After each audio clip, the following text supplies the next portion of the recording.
Wow. Hey, everybody. Good morning and welcome to the live stream of Dakota Prairie Outdoors. And of course, if you want to see uh, get into the program here, you can skip ahead 18 minutes into where we actually start the broadcast for the radio stations, just getting on early to make sure everybody can get their audio lined out here and all that good stuff. So, yeah. Good enough. I hope everybody has had a decent enough week. Let's see. What do I got here? Now, that tournament's done. What else we got here? That's coming up. That's coming up. Morning, Dave. Morning. All right.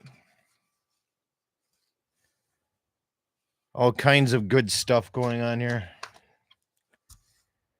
Coyote tournaments galore. If you guys know of any, send them my way here. Morning, Waylon. Jim, good morning. Good to see you guys here this morning. Karen, good morning to you. Hopefully everything is well in Mobridge. I'm not really excited for the cold week next week and weaning calves, and it's going to be cold. But I guess that's what happens. Either that or I got to start calving when it's colder so I can wean when it's warmer. Well, what do you do? What do you do?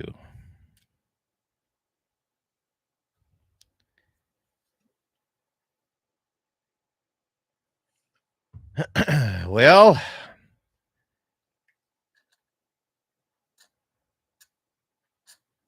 little brisk. There's a little bit of space in the between the saddle and the saddle pad. These next few mornings, it's going to be something. Yeah, well. Hopefully, everybody, here's to you. Here's to having ivermectin on the morning show. I'm waiting for it to kill me. I'm still waiting. I think my wife is too. She's looking at that Knights of Columbus insurance policy and thinking, be better. I have ivermectin. Mr. Mayor, good morning, by the way. I have ivermectin and Basil Hayden's is the concoction this morning.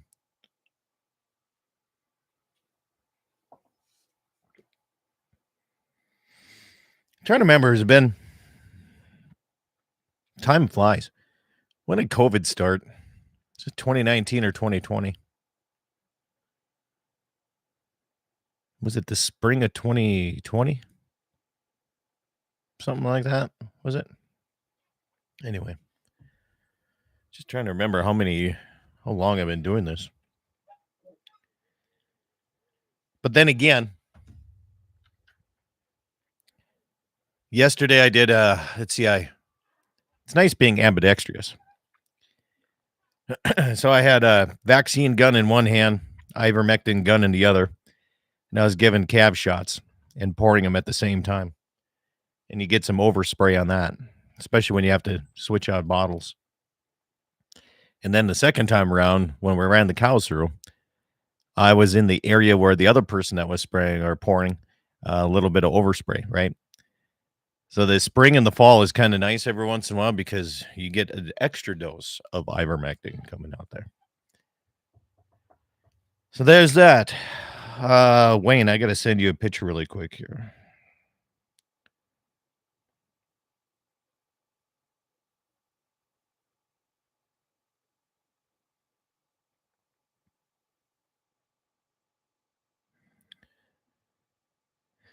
I got to show the picture here. I don't know why sometimes it takes so long to send photos. The you-know-who's started COVID the day Trump was elected. That's true. But when was the big, we're shutting things? Well, not in South Dakota. You guys didn't have that, but excuse me. When was that big hoopla scare going on here? Can't remember. Anyway, I better give old Wayno a call here.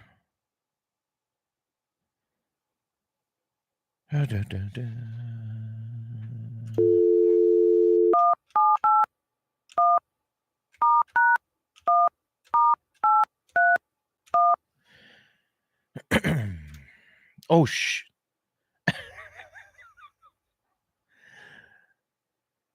I just hung up on him as I called. Good grief. What the hell am I doing here? Then I do that.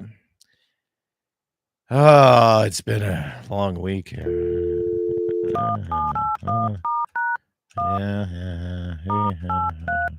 There. See, I thought it was 2019 too. I really thought it was 2019. But I haven't been taking ivermectin. Maybe I have been taking it that long.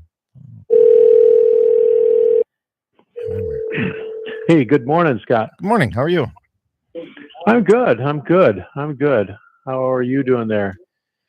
I'm doing pretty good. It's been a long week. I had Friday. So Fridays are the only days that I don't do any radio. Oh, really? You don't do the Farm and Ranch Report on Fridays? That's pre-recorded Thursday night for Friday. Okay. Yeah. Sure. So of all the days, Friday's my day off. So yesterday, was it Thursday? No, yeah. Anyway, so I got up yesterday early, went over to the neighbors, helped all day, and it was just one of those days where I'm just shot. Long day. I got home yesterday. I think it was like 8 o'clock, right at sunset, so 7:30, 8 o'clock. Came in, talked to my wife a little bit. She was making my mom used to make this. I don't think it's German. I think it was just because we were poor and this is what we had left. Okay. I don't know if you guys ever had this, but it was so she cooks up some rice, or I don't know, maybe she just puts the rice in the bottom. She used to have this little, I don't want to call it a casserole dish really because it was a big steel thing, but anyway, she put rice in the bottom and she put summer sausage in there and cheese. And there must have had to been water in there or something, I don't know, but she cooked it up and that was our meal.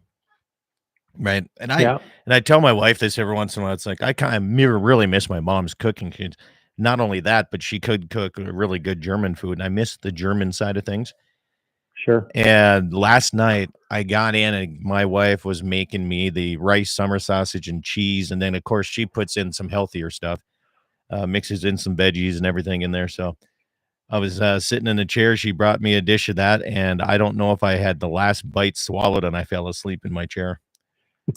One of those days out on the ranch, right? Yeah, it was just a good long day, and everything went well. There was no wrecks or anything. The very last cow had a little attitude, but it was good. Yeah, my sister-in-law helped out Levi and his dad do some vaccinating of calves on Wednesday, and we took a couple horses down and rounded up, and had help there. And I'd say it went really smooth. The cows knew where to go. Didn't take much for rounding up. Good. And afterwards, we turned them out, and they actually knew which corner of the pasture to head to, where they were going next. And it was a lot of fun. It was a cold day, but it was fun. It's always nice getting out there and doing a little horseback riding and working the horses. And mine had a workout. So my 16-year-old horse felt a little fresh yesterday morning, so that was nice. It was like, hey, you got to giddy up in your step again. But we also sorted a lot on horseback, so that was pretty cool. Oh, did you? Yeah. Your horse pretty good at cutting? No, he's slow. He's slow and clumsy. My other horse is better at it, but he has a confidence issue. So it's just you just got to work them more. That's the problem here. The more you do it, the better they get at it. Yeah, that's it. Did your mom make German potato salad? My mom used to make some really good German potato salad. I tried making it. I can't get yeah, she did. And I can't remember how she did it. I have no idea how she did it. I know there was potatoes. I can't remember what was in it, but I thought she used vinegar. My mom used vinegar in a lot of things. Yeah. My mom makes German potato salad, and they actually, she goes over to the Eagles Club, or used to, where they made it for their their doings over there, and she helped make it over there, and they made her recipe. I think it is because it's always the same. It was very consistent. She's very known for that. It's kind of nice. So it's good stuff. So we don't do onions. I can't do onions. So my mom used to make the potato salad without the onions in it, and so my mom's German version might be different than others. But I wish I could find somebody that could do that version because I miss it. I really do. Onions don't agree with you? No. If I can do the green scallion type onions, if I have any of the other onions in about 20 minutes, you'll know. Gene Hux, who is in charge of grilling at your house? My wife. You don't take over the grilling there, Scott? No. Here's the thing. I found out a long time ago. I can grill. Don't get me wrong. I mean, you want me to make burgers or steaks? I can do it. But she loves cooking. She loves it. And she does a heck of a job at it. And she has a system. And her system is all depending on the timing and how it's done. So stations, we'll do a countdown here in a little bit here. Stations, 7 o'clock straight up. Zeros all the way across here coming up here. And on mark. No, I can do it if I have to. But I'll tell you this right now, when you have somebody that enjoys cooking and has a system down, you just step away. And you've seen our kitchen, it's small. There's like no room for anything. You can't even sit in there and BS while they're cooking because there's no room. It's an old ranch house, right? Yeah. So just let her do her thing. Yeah, I just made some venison fajitas. I take like a mule deer steaks, even a chop, and you marinate it for as long as you want. Doesn't have to be real long. Then you sear them on the grill, and then just slice them in small pieces, saute some onions and peppers, and make fajitas out of them. And when you marinate like those thinner steaks from a venison or antelope, and then you grill them like that, and you get that, that toasted edge on that grilled edge, that's really good. And I'd say fajitas are great that way. So I call that another way to make them. Yep. I don't know if it's true or not, but I call when you cut things up in small pieces and you have that little burnt edges on them. I call it chislic. Chislic. Have you ever heard of the chislic? I haven't. No. Oh, it's a South Dakota staple, my friend. You haven't lived in some call. I don't know if like you go to Loud American in Sturgis, they might call them burnt ends. I don't know if it's the same, but I mean, when I was in Brookings, man, it was chislic was a staple of your diet, right? I don't know, Gene, who's in charge of, oh my God, he doesn't like that I'm not in charge of grilling. Hey, when you have somebody that could do it as good or better, and you don't have to do the work, why not? What the heck? All I have to do is make sure the grill's pulled out and the propane tanks are good, and that is it. All right. So but just pretend you're in charge, Scott. No, I don't pretend anything. Oh, he says no. Oh my God, I haven't heard of chislic. Oh, okay. We might have to talk about this when we go live. I sent you a text message. We'll talk about it when we get on the air. The picture of that elk. Oh yes, and there's also possibility of a world record moose taken in North Dakota. World record. Wow. Yeah, so this elk here is at Dakota Taxidermy right now. Oh, is that? I will pay you to score it. Okay. No, I can go over score it because. I bought my calving barn hoop building and whatever from this guy. He owns the land right next to me here to the north, and great family. They've definitely treated me really good around this area. And he got this one. I mean, the side view, I'm waiting for him to send me that picture because you look at the bases are like a small, not a dinner plate, but the small plates that you serve stuff on.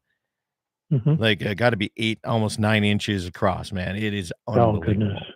And I mean, this thing's got mass all the way up to the top, 7x7. This thing's got to score well, and he doesn't care. He's like, I don't do anything about scoring. I'm like, yeah, I don't either, but That one coming off of this area here, I mean, it's been in the cornfields and the bean fields. It's going to look good. It would be good to know.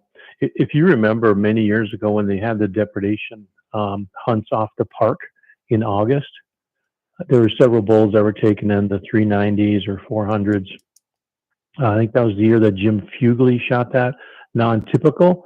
And that non-typical, I think, is still like number 6 in the world or something. Really? But anyway, Gene Kohler from Kohler's Tax Derby down in Glen Olin, I used to do their big buck contest down there.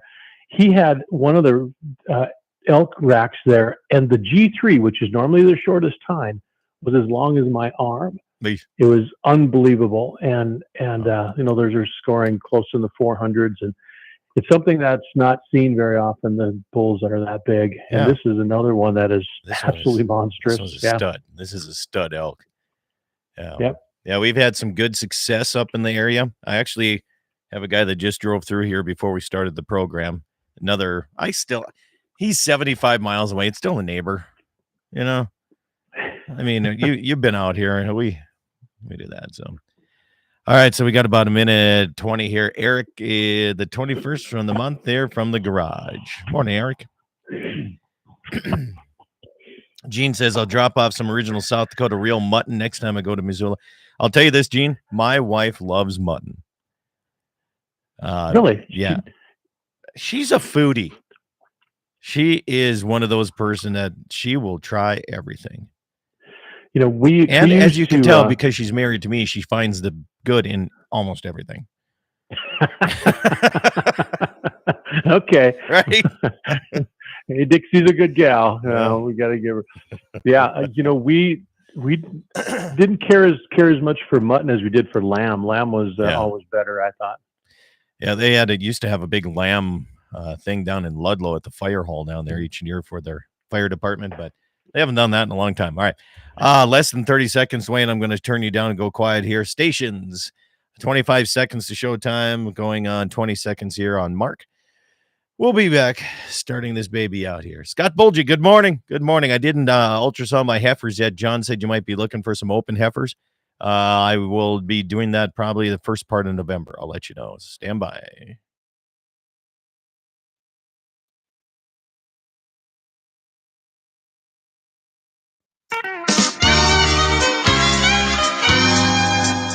Good morning, everybody. Welcome to the Saturday edition of Dakota Prairie Outdoors. Live from the ranch house. I call it the bunkhouse here in a little piece of heaven called the Badlands. It's great to be with you here this morning all across the Dakota Territory and great radio stations like K-Fire 550, Bismarck, Mandan, KCJB up in the Minot area. Stress all the way through Canada is where we're headed. On the western edge, KLTC. On the fishing headquarters. That's right, KOLY, Mobridge and KGFX out of Pierce, South Dakota. Covering a couple Dakota territories, 6 states, a couple Canadian provinces. Glad to have you and appreciate the radio station supporting me all throughout the area. Really is a nice thing to have. Wayne Muth, one of the top scorers for Pope and Young. Top guy, top gun. How you doing this morning? I'm good, Scott. Thank you for having me. All right, well, thank you. So let's go through, before I forget, we got a couple announcements around the area. And I want people to understand if you have any benefits going on, any coyote tournaments that benefit anything of the sort, I'm here for you. Okay, so the Galva Rural Fire Department benefits coming up November 4th. Meal at 5 o'clock here, 5 to 7 o'clock. Auction starts at 6. Pulled pork and pulled beef, okay? The Bowman County, Slope County, Harding County, South Dakota Egg Appreciation Banquets on October 25th in Bowman. And it's free to the public.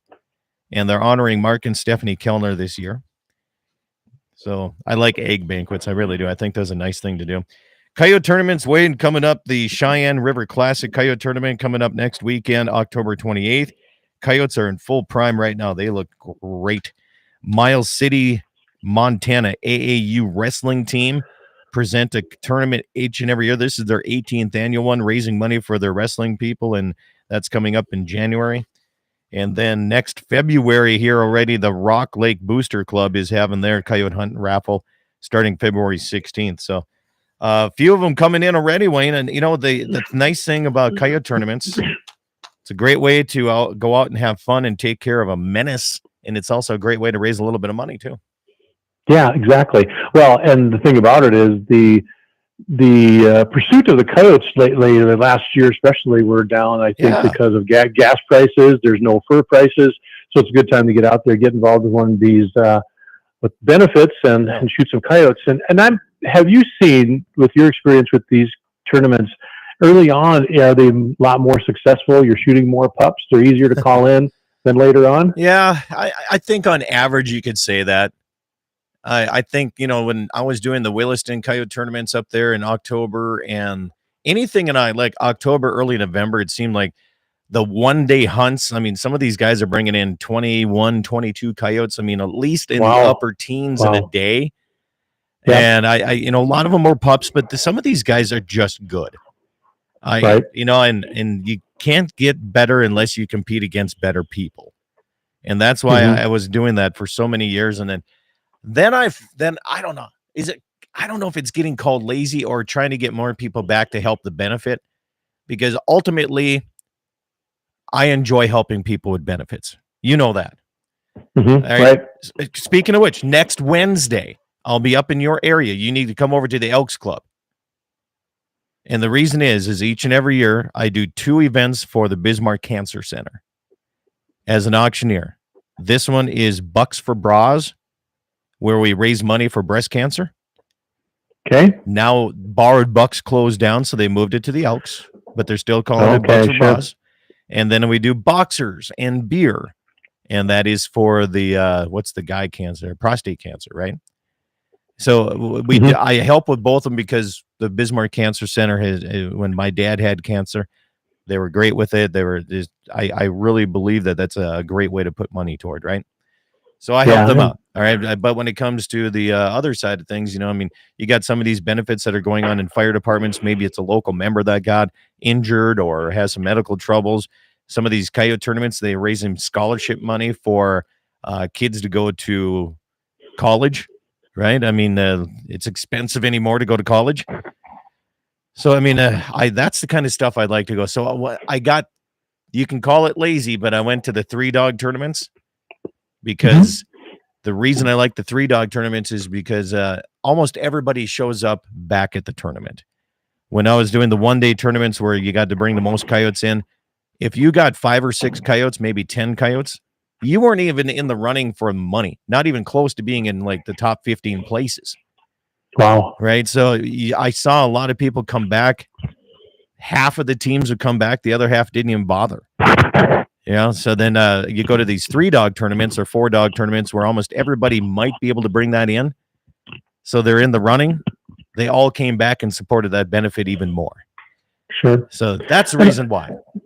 Yeah. And some of these tournaments, they also, even though you may shoot a lot or a few, they have prizes for a lot of other things. They have still have drawings and things like that. So everybody can still win something, even though you may not have the most coyotes there. Yeah. Well, I donate to the Galva Coyote Tournament. It's for their saddle club. And if it comes to anything dealing with kids in the ranching or rodeo type of things, I'm going to be there sponsoring or helping at least. And they asked me if I would be willing to sponsor something. I said, only if I can pick the division and make up a new one. They said, what do you want?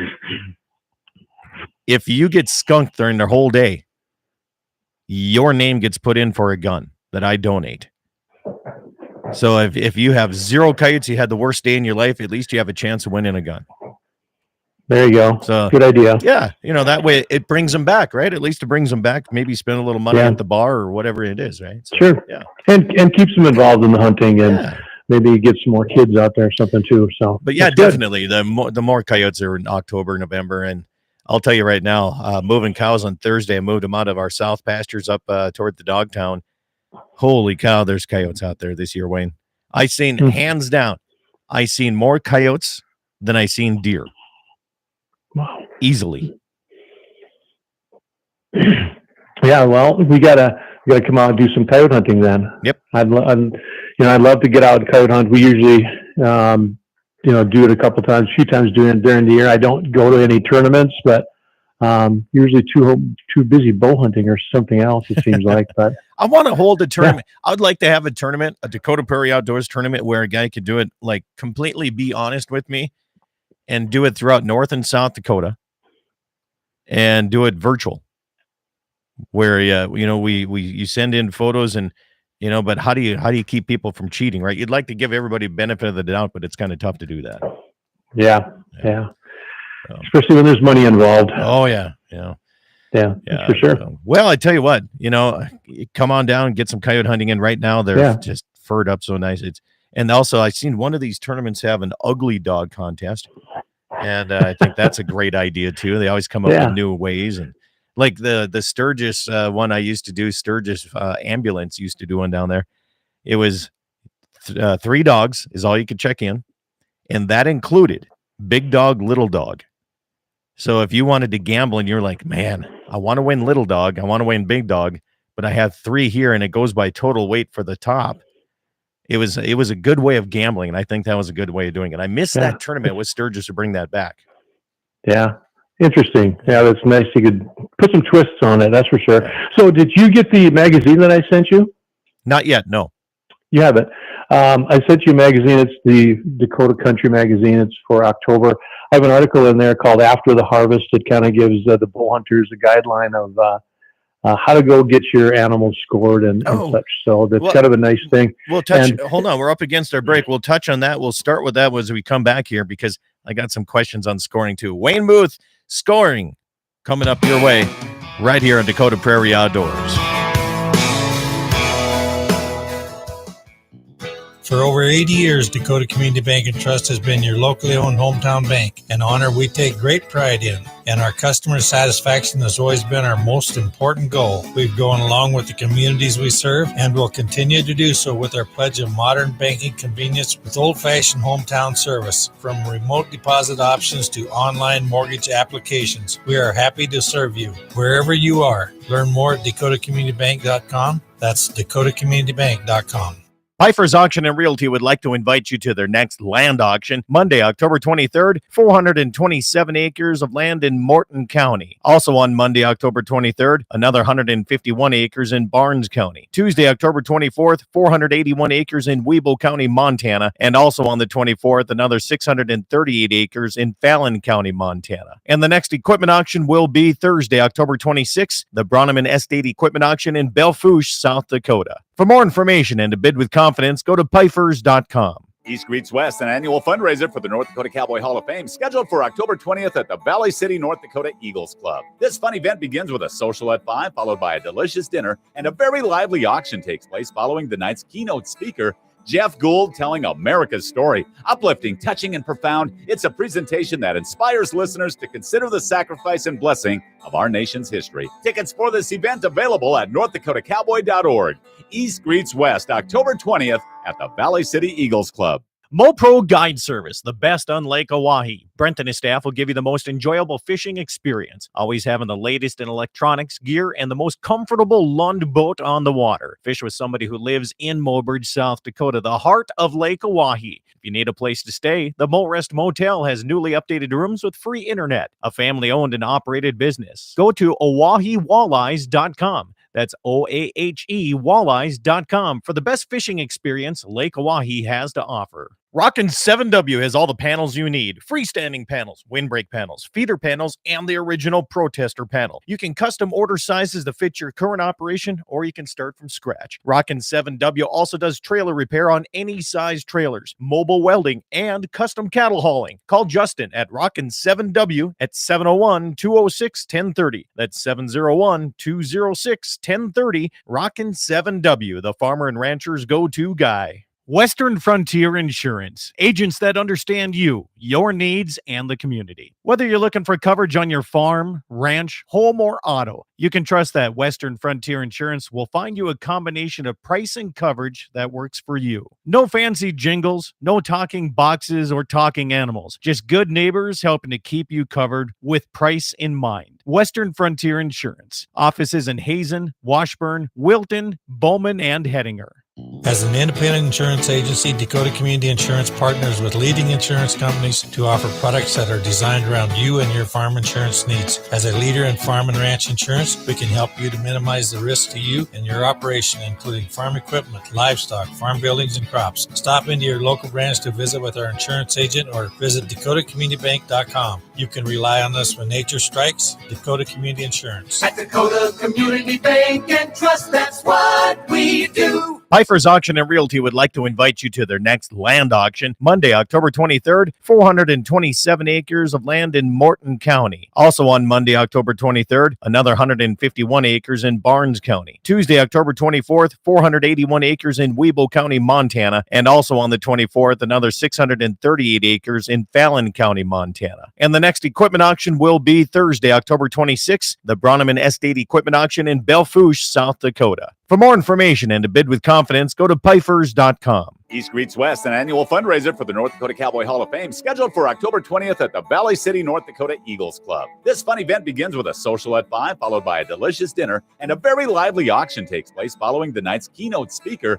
Jeff Gould, telling America's story. Uplifting, touching, and profound, it's a presentation that inspires listeners to consider the sacrifice and blessing of our nation's history. Tickets for this event available at NorthDakotaCowboy.org. East Greets West, October 20th at the Valley City Eagles Club. On that road, but don't you worry, one day I'll settle down. And when that time comes, I hope you're still around. I hope you're still around. I hope you're still around. Welcome back, everybody. Dakota Prairie Outdoors continues here on a Saturday morning. Hopefully it's nice where you're at. Here's the sun's coming up here. Wayne Muth is my guest here this morning talking about scoring after the hunt. Yeah. Scoring after the hunt. A lot of people like, I'm going to show it right now. We're going to give this story about this elk here my neighbor took. And I have to try to get my screen so it doesn't show all the other things. But just a nice, heavy elk. And I asked him, I said, what are you thinking? Are you going to get it scored? And he's like, no, it doesn't really matter to me. What do you say to people like that once in a while? You know, I don't score a lot of things. I think I've had a couple of them scored by you. And what do you say to people? Does scoring matter? You know, it does. It's, you know, first of all, you recognize the animal, of course, and that's one thing that I think people should do.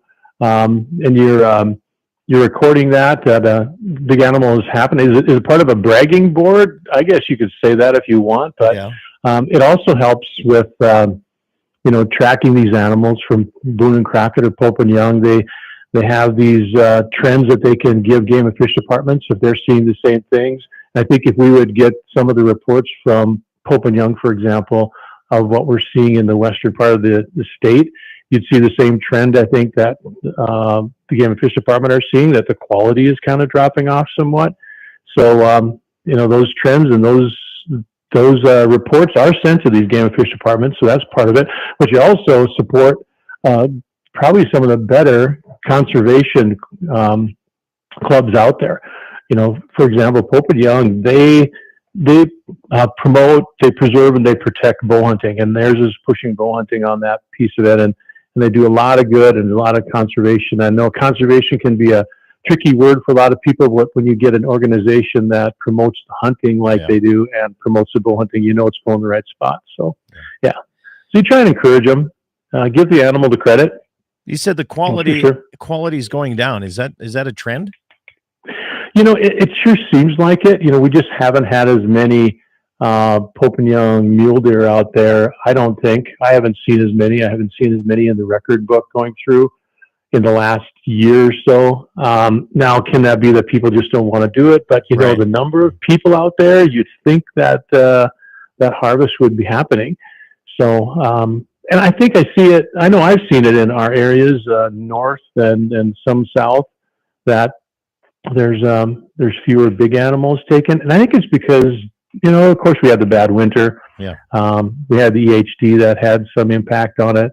There's some areas that are really, really good though. and it's in North Dakota, and it's not out west. I tell you, they grow Yeah. very big deer. Yeah. They get 200-inch deer every year. It seems like some of the big non-typicals. So. Yeah. Now, I've been hearing some areas, same thing. They've had some stud deer, but it's not on the western edge anymore. Yeah, it's not.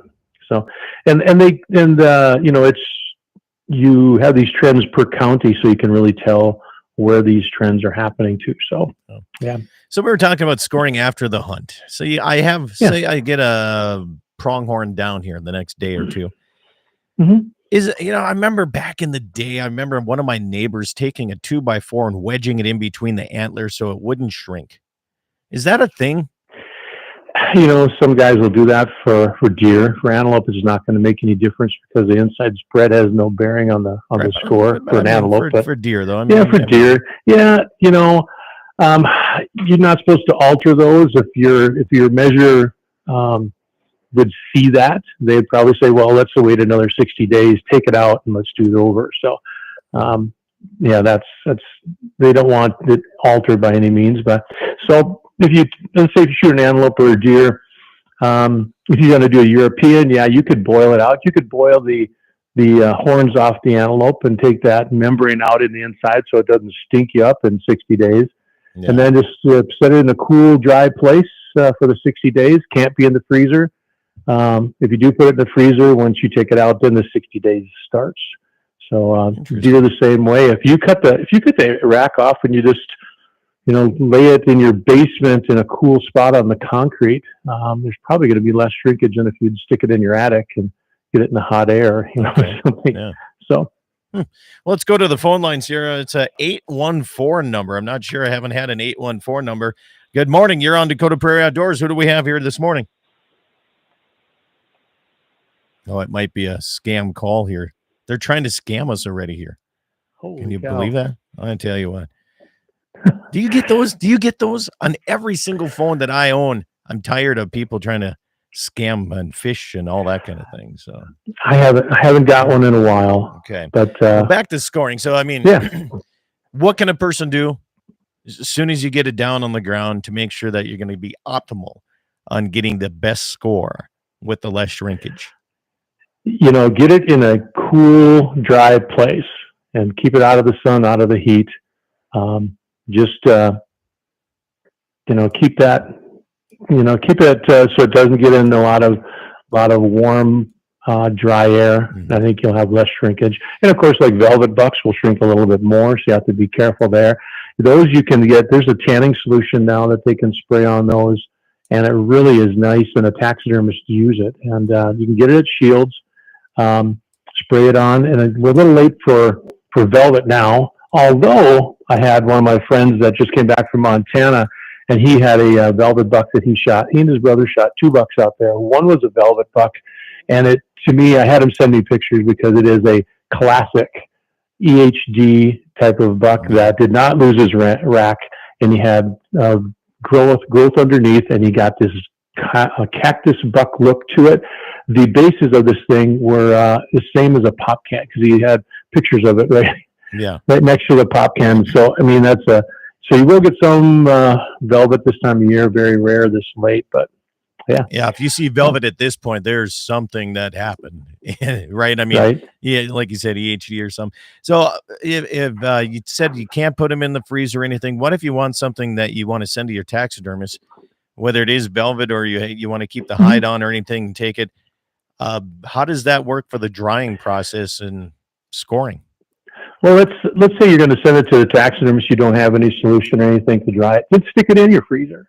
But then the days for the 60 days start when that is taken out of the freezer. Gotcha.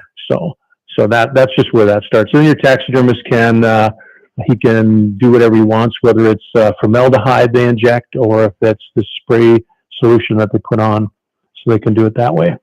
It works well. Have you ever caught anybody trying to cheat to get a bigger score? Well, I haven't here, but I've recognized some others that have done some score shopping. What they'll do, they'll take their rack to, let's say, a Jason Zins, and they'll bring it to me, and they'll bring it to Day Night or somebody, and they'll try to get the best score of that. If that happens, a lot of times it's recognized through the record book, because there's the quarterly magazines that come out. And if we see that we scored a buck and another guy scored the same buck and it's a different score, then we'll know that. So then we usually go through the headquarters and to solve it, see what's going on. But it doesn't happen too often. I think that most bow hunters and most hunters out there, I think, have the integrity that they're not going to try and cheat. Although they always say bigger is better, but somebody's got to try once in a while, right? Yep, exactly. I mean, and in North Dakota, Jason Zins just he green scored a moose that actually, after it would be panel judged at the next convention, would be the world record velvet moose, Canadian moose, and it would be taken from North Dakota. So we'll have to watch that. World record Canadian moose taken in North Dakota. Yep, in velvet. Yep. In velvet.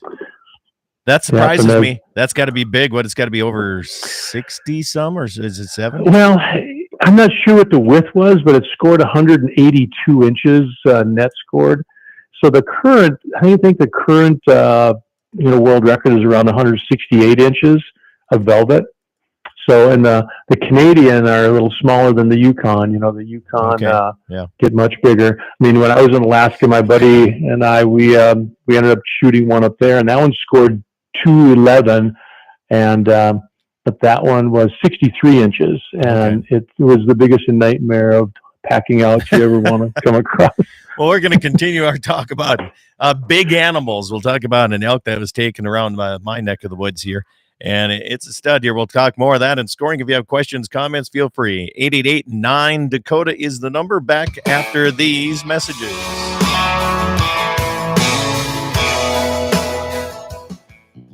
For over 80 years, Dakota Community Bank and Trust has been your locally owned hometown bank, an honor we take great pride in. And our customer satisfaction has always been our most important goal. We've gone along with the communities we serve and will continue to do so with our pledge of modern banking convenience with old-fashioned hometown service. From remote deposit options to online mortgage applications, we are happy to serve you wherever you are. Learn more at dakotacommunitybank.com. That's dakotacommunitybank.com.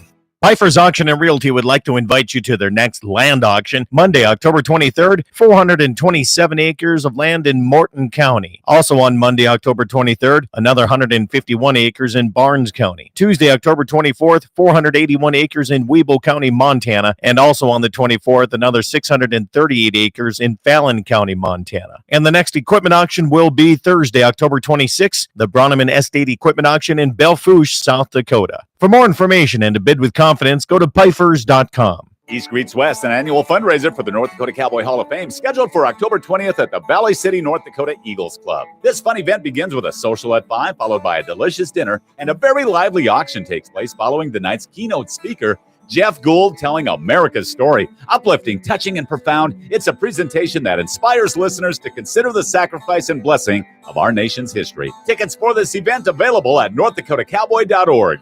East Greets West, October 20th at the Valley City Eagles Club. MoPro Guide Service, the best on Lake Oahe. Brent and his staff will give you the most enjoyable fishing experience, always having the latest in electronics, gear, and the most comfortable Lund boat on the water. Fish with somebody who lives in Mobridge, South Dakota, the heart of Lake Oahe. If you need a place to stay, the Morest Motel has newly updated rooms with free internet, a family-owned and operated business. Go to OaheWalleyes.com. That's OAHE Walleyes.com for the best fishing experience Lake Oahe has to offer. Rockin' 7W has all the panels you need. Freestanding panels, windbreak panels, feeder panels, and the original protester panel. You can custom order sizes to fit your current operation, or you can start from scratch. Rockin' 7W also does trailer repair on any size trailers, mobile welding, and custom cattle hauling. Call Justin at Rockin' 7W at 701-206-1030. That's 701-206-1030. Rockin' 7W, the farmer and rancher's go-to guy. Western Frontier Insurance. Agents that understand you, your needs, and the community. Whether you're looking for coverage on your farm, ranch, home, or auto, you can trust that Western Frontier Insurance will find you a combination of price and coverage that works for you. No fancy jingles, no talking boxes or talking animals. Just good neighbors helping to keep you covered with price in mind. Western Frontier Insurance. Offices in Hazen, Washburn, Wilton, Bowman, and Hettinger. As an independent insurance agency, Dakota Community Insurance partners with leading insurance companies to offer products that are designed around you and your farm insurance needs. As a leader in farm and ranch insurance, we can help you to minimize the risk to you and your operation, including farm equipment, livestock, farm buildings, and crops. Stop into your local branch to visit with our insurance agent or visit DakotaCommunityBank.com. You can rely on us when nature strikes. Dakota Community Insurance. At Dakota Community Bank and Trust, that's what we do. Piper's Auction and Realty would like to invite you to their next land auction, Monday, October 23rd, 427 acres of land in Morton County. Also on Monday, October 23rd, another 151 acres in Barnes County. Tuesday, October 24th, 481 acres in Weebo County, Montana. And also on the 24th, another 638 acres in Fallon County, Montana. And the next equipment auction will be Thursday, October 26th, the Bronneman Estate Equipment Auction in Belfouche, South Dakota. For more information and to bid with confidence, go to Pifers.com. East Greets West, an annual fundraiser for the North Dakota Cowboy Hall of Fame, scheduled for October 20th at the Valley City, North Dakota Eagles Club. This fun event begins with a social at 5, followed by a delicious dinner, and a very lively auction takes place following the night's keynote speaker, Jeff Gould, telling America's story. Uplifting, touching, and profound, it's a presentation that inspires listeners to consider the sacrifice and blessing of our nation's history. Tickets for this event available at northdakotakowboy.org. East Greets West, October 20th at the Valley City Eagles Club. On that road, but don't you worry, one day I'll settle down. And when that time comes, I hope you're still around. I hope you're still around. I hope you're still around. Welcome back, everybody. It is Dakota Prairie Outdoors on the Saturday edition of things. You can hear my daily show on each of these radio stations, plus many, many more around the area. And Wayne Muth is my guest here again this morning here. Official score for Pope and Young, and you sent me the picture of the potential world record Canadian velvet moose. Did I get all that right? Yes, that's we have the Canadian species here in North Dakota. There's also the Wyoming Shiras species, and then there's the Alaska Yukon way up in the north. But we have the Canadian here, and this is a velvet category.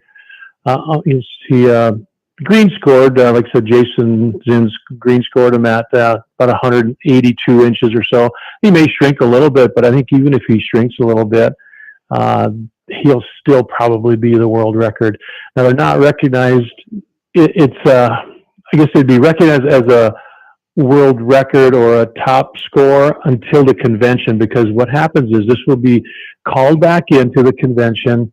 It will be panel judged by a number of official measures, and then it will be deemed a world record if it was scored correctly. So that's how that works. So and the convention is 2 years from now. What does a world record get you besides bragging rights? Do you get a plaque, I'm sure, but is there any cash prizes or anything? No, okay. You get a plaque, and bragging rights, I guess. I mean, that's something to say for yourself, that you're able to hold out or find an animal of that caliber and take it. So it's something that it doesn't happen very often. Although more world records are being broken, seems as we go on, because people are just being more selective. They're managing that game better. They look for the big animals, and that's good. Do you think that I'm going to just throw this out there? I think that the farming practices have become a lot better, and you're finding these animals, especially the elk up in my country, the very little cornfields that we have, they're in the corn. They're eating good quality farmed grain. You think that's helping or not? Oh, I think it has to. I think if you look at the field or the agricultural areas, such as in the central, eastern United States, the Iowas, the Indianas, the Illinois, where they have all these croplands. Look at the whitetails that they get out of there. Massive. They're huge. Massive. They're huge. So a couple of comments. Jim says, I just seen on Kelloland News TV, they posted that there was an elk running around Sioux Falls area.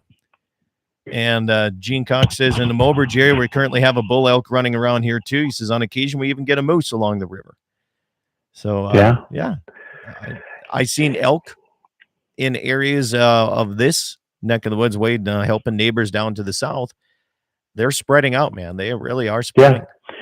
And, right across the border from you down in the Baker area, I have friends down there that'll tell me they have a moose come through there frequently. And it's really surprising in that type of terrain that they'll be down in that area.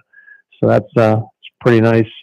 Nice to see them getting out further. And there's, we talk about the bigger animals taken, there's stages of hunting, and that'd be another show to talk about. There's like 5 stages of hunting, and there's a trophy stage that people get into after the first couple stages of just seeing animals and then just filling a tag, and then they start getting into that. And I think a lot of people nowadays, they start with that trophy stage in their hunting world because of TV and pictures and social media.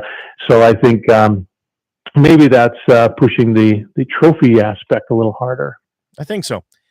I absolutely think so too, because everybody likes to see a big rack, right? As you can say. Exactly. Yeah. Exactly. So what have you been scoring for antelope? Have you had any big dogs around the area, or what's going on? I haven't. Levi's got some I'm going to score for him, and there's a couple others, but the 60 days probably has just come, and I haven't gotten them here yet. Sure. For North Dakota, I shot one several years ago with my bow, and I believe there was only 9 of all of them shot in North Dakota with a bow that year that I shot mine. Wow. So there's not a lot of guys that pursue it out there in North Dakota anymore, because it's once in every 6, 7, 8 year tag, and people want to be able to fill it. Darren Munn just writes in, he says, I'm en route right now to go help with a downed cow moose, but he also lives up in that Lake Sakakawea area. It seems like there's a few more moose up in that. I mean, they like the water. There's no doubt about it. I mean, they like hanging where there's going to be a little bit of moisture. Yep. All the way from the border, from way up north. I mean, that's where Judy shot hers a few years ago, and all the way down south to the lake. And now you're getting them trickling along the Missouri here. Now they opened up the other unit going east toward the Jamestown, and that area is in Carrington. There's a good moose in there as well. So there's getting to be more options out there for people. And that's cool. And that's good. That's good. But that's part of the management piece, but it's also part of having good crops too. So let's take the pushing it. Is everybody seeing this as a positive thing? I mean, elk do a lot of damage on fences in my country, and it's not always positive when you have to go chase cattle in or anything in the rough country when you're already busy. Yep. So it is not positive for a lot of them. When we were hunting moose up north, we had talked to the foreman of one of the farmers up there, and we said, well, what if we don't want to shoot it in the sunflowers? He goes, no. He said, shoot it there. He said, well, how am I going to get it out? He said, I'll drive in with the tractor and get it. I said, yeah, but you look what you're going to do to the crop. He said, in that little bit that will ruin, if 2 bull moose were fighting, they would take out 2 acres in a hurry. He said, so if you get one, just put it down and we'll get it out. And so they recognize up there that is an issue with the moose, and it can be devastating and to their crops. So it's nice to help them out. Just got to give me a tag and I'll help them out. Yeah, give me a tag. Like all my neighbors got tags this year. It's like, what the heck, man? But last year, right? You want to see what they do at cornfield. They can devastate a lot of corn. It's crazy when you see that part of it. But the opportunities are definitely around there. I have somebody that came through the yard this morning. I told you earlier, their son got a tag. He applied. I don't know if it was the first time or second time they applied, and boom, got a tag. And then you got people that apply for 43 years and they finally get one. Yep. Yeah. I've been applying since they started having the tags available. Actually, when I was in college, I did a term paper on big game in North Dakota. And I had elk and moose listed there and bighorn. And one of the guys said there, he said, "We don't have moose in North Dakota." And I said, "Yeah, we do." And I still haven't got a tag. So a text message says a couple of years ago, if we were coming back from the Black Hills at night, it was pretty common to see a group of 5 to 6 bull elk on the highway ditch right around the Slim Butte area. And I think there was either a state record last year or a state record elk in South Dakota taken in the Slim Buttes. I thought it was a stud, man. I mean, there's some hidden secrets around the Dakota Territory right now. Yeah. Especially for this big game. I mean, years ago, you and I were talking about big antelope or big whitetail and big mule deer and didn't really give much thought to elk or moose. And now here we are, right? 10 years later, now we're talking about this, how it's changed. Yeah. And so you have to give our Game and Fish Department some credit. I mean, they have tried to manage them and done well, and I hope that they keep on working with landowners to do so, because it takes both to do it, and hopefully they can keep it going. And I wish they would do more for bighorn sheep, which I guess they are. They've brought in a different subspecies now from the Missouri breaks. They're a little more hardy. They don't get the pneumonia as bad, I don't believe, and so they're reproducing really well, especially on the east side of the highway. So that's nice to hear. Yeah. It's always tough when you got to worry about which species, right? Yeah, exactly. So rumor has it that there are more and more black bear being spotted in North and South Dakota. And run across, I've gotten quite a few text messages from different people and their game camera photos. And there's no doubt there are being some more and more black bear coming in. Now, that's good to hear. Yeah. You think that's a good thing, do you? Okay. Well, I think that the bears are going to stay in the timbered areas, and they're going to stay where they can conceal themselves. I mean, they're not going to be out on the prairies. I don't think it would end up being a big problem. I personally don't. When you look at Canada and such and where they are, I mean, they're not out in the open. They're in the timber, and it'd be nice to have another species to hunt. That's for sure. One was killed a number of years ago on the interstate right out of Dickinson. It was a gentleman from Dickinson who hit it with his car, and he actually threw it in his trunk and took it to his workplace in Dickinson, called the Game and Fish Department, and they came and checked it out. And I don't know if he got to keep it or not. But yeah. Well, it's hard to say if we don't have a season 4. What's up? Old zoology professor told me the animals can't read the book to see where their range is located. So when you find a critter out of its range, it's obviously they didn't read the book. That's right. That's right. Well, I mean, it's just no different than wolves. I mean, you see once in a while out in this country. I mean, you've seen a bear or something. I mean, we're surrounded. We got bear in Minnesota. We got Canadian bear up there. We have wolves in Montana.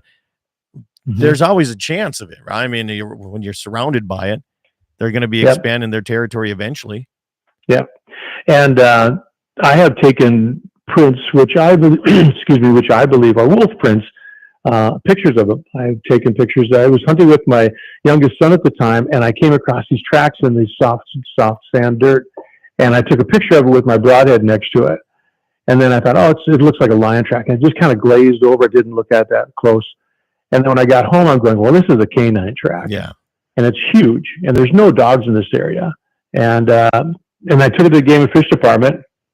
And I think it was Randy Kryle or one of the game guys out there. He said, hey, Wayne, look at this. They had a video of a wolf taken less than 10 miles from where this was. And it may have been some wolves moving through or something, but where you never saw any of that again. But they do move through, they do get in the areas, and watch for tracks. It's really interesting to see what's out there. That's for sure. Yeah, that's one species I hope we don't have to worry Exactly. about. That and wild boars. Oh, yes. And I know there's some that have been spotted in North and South Dakota, but I hope they don't get like it is in Texas and Oklahoma. Yeah.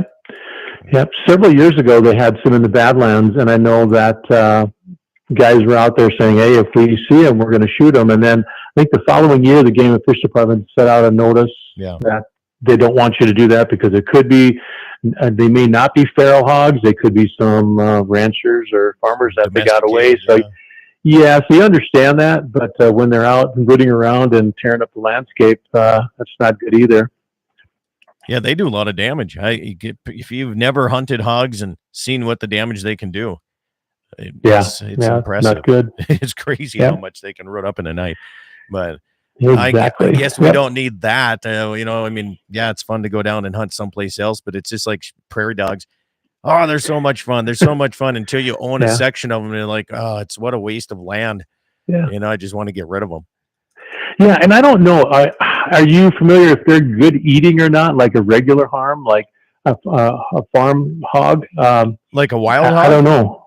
Yeah, absolutely. So are they? Oh, I brought all the meat back from Texas. Yeah, they are. Okay. Now, I only took sows. I mean, I think the boars may be a little bit gamier, but like anything else, I mean, but no, we used that one year. We used it. We made some pork sausage out of it, and we mixed in the rest of it with our deer sausage. It was phenomenal. Well, that's good. That's good to know. Absolutely. Yeah. And, where we were hunting in the hills, Texas hill country, it was a lot of farm ground. So, I mean, they're eating this, they're eating grains and everything too. Sure. Yeah. Yeah. That's, it's like anything. I mean, if you'd shoot a domesticated boar and eat it, I mean, they taste different than a sow. So that's a good call on shooting the sows because, I mean, if you can't eat them, it's tough to shoot them and just leave them go or try to get rid of the meat, Farm hogs that escaped is how we get wild hogs in the first place. Shoot them, he says. Yep. Doctor, maybe there's some of Daryl Leese's hogs that got away. Well, that's because he trains them to race all over the place here. And Jamie says he remembers I brought some of the wild pork meat to the Friends of NRA state meeting that one time. He said it was good. It was good stuff. That's good to know. Got to do that. I got to get down there sometime and do that hog hunting. I mean, I don't think I'd want to shoot it out of a helicopter or something, but you gotta, is that a depredation at that point because it's not really hunting? I guess you have to watch how you label that a little bit. It depends on what you consider hunting. I mean, now we're going to get into an argument, Wayne. Come on. Honestly, sitting in a blind waiting is not hunting. If some people, I mean, hunting should be on foot. I mean, you and them on foot, but it was hunting off of a horse in the Native Americans and buffalo. Was that hunting or was that not? Because they used something else. Yeah. I mean, but here's the thing about wild hogs. There's so many of them. They're so destructive. I've taken them with archery. I've taken them with rifle. I want to do the helicopter. I think it's going to be more challenging because all I did archery hunting is sitting in front of a corn feeder in a tree stand. And when that corn feeder goes off, it's like within 5 minutes here, they come running in.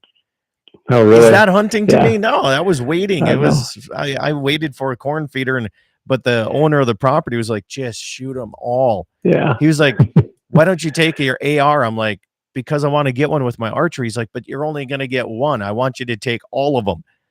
So it's like prairie dogs, right? I mean, it's like, I want them all gone. I don't want you just to take one or two. I want them all gone out of here. Yeah. I suppose strapped in the helicopter and hanging out the door and cruising along and chasing these things would be kind of fun though. Absolutely. I think it would be a great time, I think it would be fun. Yeah. But that's also interesting. $5,000 just to do that. I think that's the unfun part about it. I could spend $5,000 on something, that would waste a lot more money. I tell you what, you're seeing that. Yeah. And you're seeing that cost of everything go up. All tags are going up. I mean, you get a tag and you get the combination tag in Montana, it's over $1,000. And you get a couple critters, but still it gets to be a lot, especially with inflation, price of gas, and everything else. You got to budget for this unless you're a really wealthy rancher or something, and it's tough to do. Text comes in, says, I used to think prairie dogs wasn't hunting. About 15 years ago when I was out there, the owner said, you got to go shoot some prairie dogs. He gave me his gun, and all I can say is now I love to go prairie dog shooting. I do too. Oh, yeah. So I've taken prairie dogs with archery. I got a video of that. And when we were moving the cattle out the other day, we moved them onto the dog town. And one of the young guys that was out helping, he found a mule deer shed.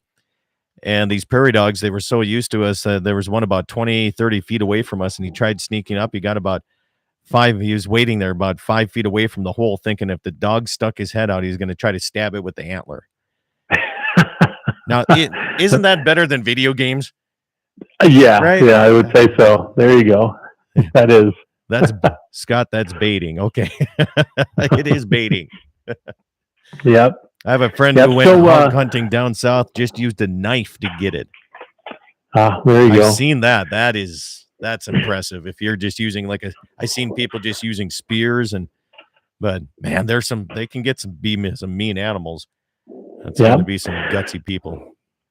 So are you seeing any mule deer starting to rut a little bit or showing any signs? Because that's it's getting close to Halloween. We get a low pressure system coming through, and it'll activate them. It doesn't tip the rut off. That's the photo periods that do that. So just wondering if you're seeing any. So the only thing I see, we got some on the road up here. We have a lot of does, about a group of 15. I say that's a lot because we haven't seen that many, but only one really, now I can't say mature buck, but one buck that is hanging around them. I wouldn't say rutting just yet, but the amount of deer out here is so less here. But anyway, we'll continue this on the YouTube side of conversation.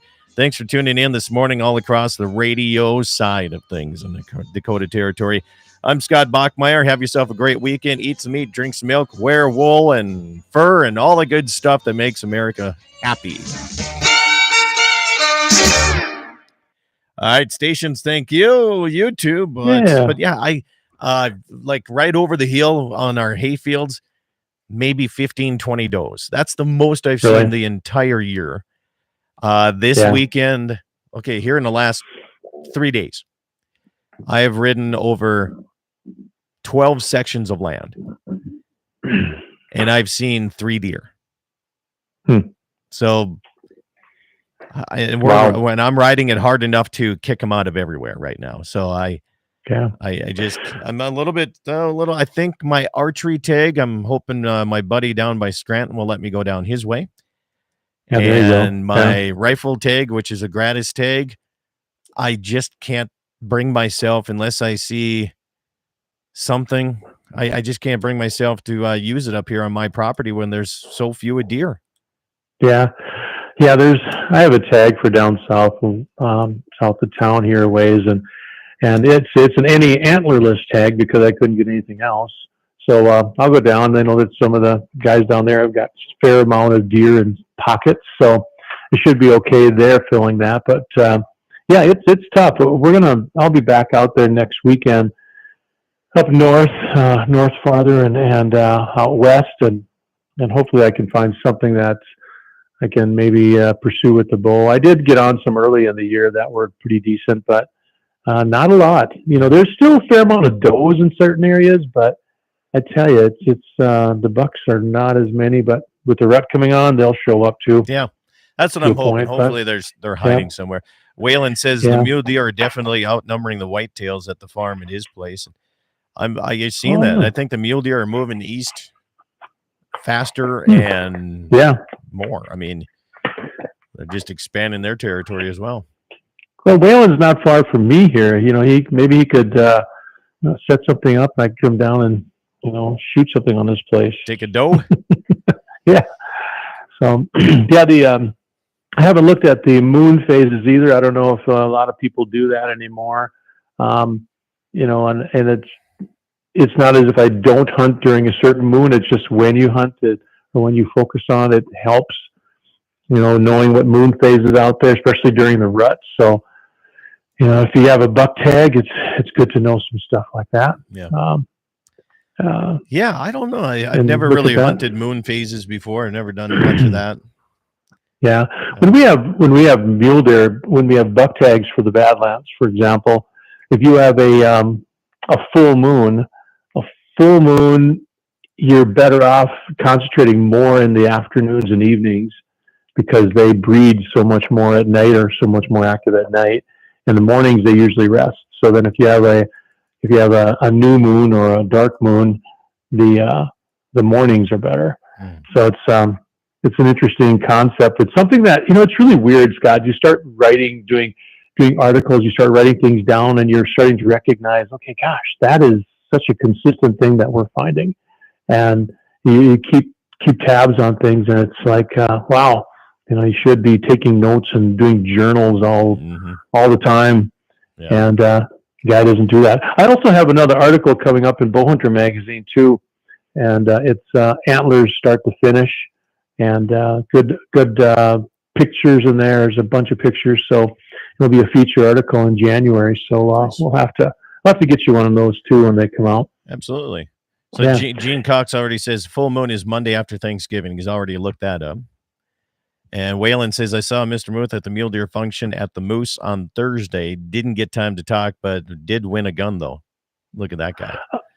Yes, I think I did see him there. I mean, there wasn't as many people there, but no. Yeah, he did win a gun. That's right. There was the mule deer found. We just had a gun-a-palooza there. It took a couple hours and gave away some guns, and it's a good event. Yeah, helps out the mule deer piece again. Coming down next Wednesday at the Elks? I'm going to try. I have some meetings in the afternoon late, but then after that, I got to try and swing on down there. 7 Central is when the auction starts. Was it? So, yeah, come on down. Have a little fun with us. Yeah, I was at the rodeo last night. Judy and I went to the rodeo. It was a good show. It's a bucking event. They've got saddle bronc, bareback, and bulls. Chad Berger put it on. He's got some contractors from actually down in the Faith, South Dakota, the Harper Morgan rodeo guys. They brought some horses up, and Dakota Rodeo, and some guys out of Canada brought some horses down. They have good riders. It's really fun to go to a rodeo where it's really quality riders and quality stock, and it makes it fun to watch. And it's a good event. Yeah, that was fun last night. It's fun when you get some rides. There's no doubt. When everybody gets bucked off, it's kind of get boring. Right. Waylon says his wife is going to be at the Bucks for Bras. Gene Cox says, my theory, deer move more at night with more moonlight. Full moon is harder hunting. Yep. That's why you wait until the afternoons when they've rested in the morning and hunt the afternoons, and they're starting to get more active into the night again. There you go. Yeah. Well, I tell you what, I appreciate it, my friend. Hey. I hope you have yourself a great day, and it's the last weekend of pronghorn for me here, so I got to probably try to get a doe down here one of these days. Hey, get something you can eat, man. Those are too good to pass up. Oh, Joe Hillerson came down, and he got, it was okay. I know, Joe. Got some good hunting in, but he had some things going on. He had to get back, and we were coming out of one of my pastures and driving by where I put some hay bed barley in the field, and here's a lone antelope buck all by himself, just out there grazing. He gets out, shoots him, went down, went out. We cut him open and got him cleaned up, hands down, not a single smell. Oh yeah, this thing was the cleanest, best smelling antelope I've ever had my hands on. Unbelievable. This thing has got to taste good. Yeah. The one I shot this fall too. I mean, I went up and I quartered him out, and it was like, man, he does not smell at all. Yeah. And of course, you have to be careful of the glands and such. Mine was taken a little bit earlier, so you have to watch that don't want to get it on the meat, but still, it's like, man. This one wasn't around any does, no nothing. He was all by himself, so he wasn't rutting, he wasn't running. He was literally just standing there. Really? That's cool. Yeah, that's good. What else was I going to say? You have to keep in mind the first show of the year the last 2 years, I just recognized that last two shows, the first one of the year, you had me on. We'll have to keep that Okay. trend up. Keep that in mind for the first show of the year. Yeah. And I think Judy and Austin and Jared, we're all going to be out at the Hunters Feed. They come out on nice. November 10th. You doing that again? Yep. Yeah, sure am. Good deal. Good deal. Yeah. I got a lot of them coming up here. I have. Do you? What do we got here? November 3rd, I'm at University of Mary doing that banquet. Okay. The 4th, I'm doing another banquet for a church, or another auction for a church in New England. And then the Hunters Feed on Friday in Medora. And then you need to take your family and come down to Baker the next day, Saturday night, for the Baker game feed. And you are going to see the craziest amount of high-dollar guns you've ever seen at a banquet, ever. Really? This guy he finds the top stuff, man. It's crazy. And we're talking like 110 some guns. I mean, it's not just a few. Really? It's a lot. Oh, goodness. And it's free. Maybe. I mean, it's free to get in. So, yeah. We have one deer to get in the Badlands, and if we do that early, if we get it on Saturday, I will have to definitely put that on my docket to do that. That'd be fun. We have friends down in Baker too, and it's nice to go down and visit with them again too. So that'd be good. You'd love that. Your kids love that one. They'd be a kid in candy store and they see all those guns, man. It's just nuts. Yeah, and I mean a lot of guaranteed ones too, and just so many different tables to win, and it's crazy. And it's not just stuff that you find in the stores. I mean, this guy goes out and he finds private collectors and they'll donate stuff. Oh, it's no impressive. Kidding. It's pretty impressive. Yeah. Gosh, and they're a pretty good crowd down there too. It's a beautiful crowd. Yeah, and here's the reason. Good. So the Baker Hunters Feed, 100% of the money goes back into the community.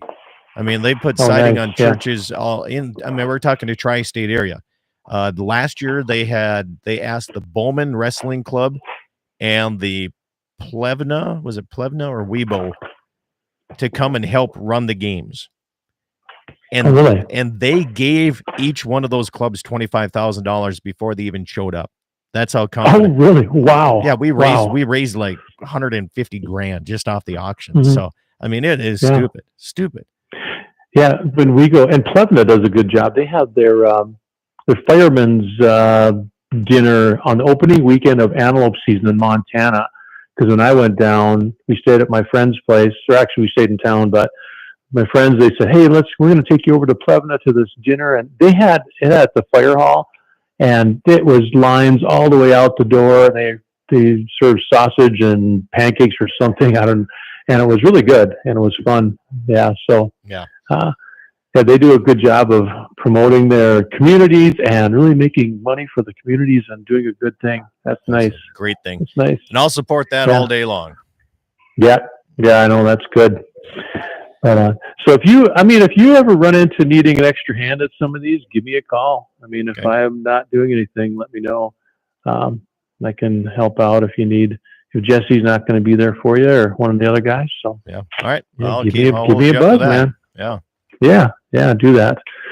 Yeah. So you got anything planned for the rest of the day, or? Oh yeah. I got taking it easy. No. I got to get the fire truck back to the fire hall and winterize that. I need to winterize a couple water tanks up here. I need to set up some corrals and figure out how I'm going to do some of this weaning stuff. It's just a lot of stress. And next week I'm helping so many other people. So it takes time away from me to get my stuff done. I got to get my heifers moved and get them closer to home so I can get them ultrasounded. And I got a lot of things going on yet today and tomorrow. Yeah. So you got weaning coming up yet, and PG, the way I understood? Yeah, I got weaning on the 29th and 30th. I'm going to take them into the Bowman auction and sell them there, and then bringing all the cows back to my place, and then we'll set up a ultrasound date shortly thereafter to get mine done, probably that week leading up to the opening of deer season. Sure. And, but I can't get it all done in one day. It's just which is a good thing. Means I'm growing, I guess, but it's just just a lot of work. And the thing is, this next week's weather just pisses me off. It just makes me upset. Yeah, it's going to be wet and rainy and snow. Yeah. And I think a lot of people in the hunting world, and when they see the ranchers out there, they don't recognize that a lot of the ranching work that is done with their cattle is done this time of the year and into the first part of the hunting season. Absolutely. Because they always think, and a lot of people think that the ranchers are out there and they're always hunting and they're always getting out there and getting all the big deer or something. But these guys are busy this time of year, and I recognize that for helping people. And it's like, wow, they don't have the chance to get out there as much as people think. The last thing I'm thinking about right now is getting my antelope, but I know it's the ends tomorrow, so there's a lot of other things going on at this point. Carry your rifle with you. I do. I always do, but I just a lot of things going on. So getting ready to winterize everything, making sure things are picked up around the ranch so nothing gets covered with snow, and just takes a little bit, but we'll get her. Yeah, that's for sure. Exactly. So. Yep. Well, I suppose, man, I am going to let you run, and I'm going to grab a quick little breakfast of bacon because I can see my wife made some this morning, and go from there. Nice. Yeah. Nice. Good deal. Well, thanks again for the call, and we'll do it again. All right. Catch you later, man. Okay. Have a good one. You bet. Thanks, Scott. Yep. Bye-bye. All right. Well, hey, YouTube. Thanks for tuning in and having a good morning with me. Have yourself an even better day.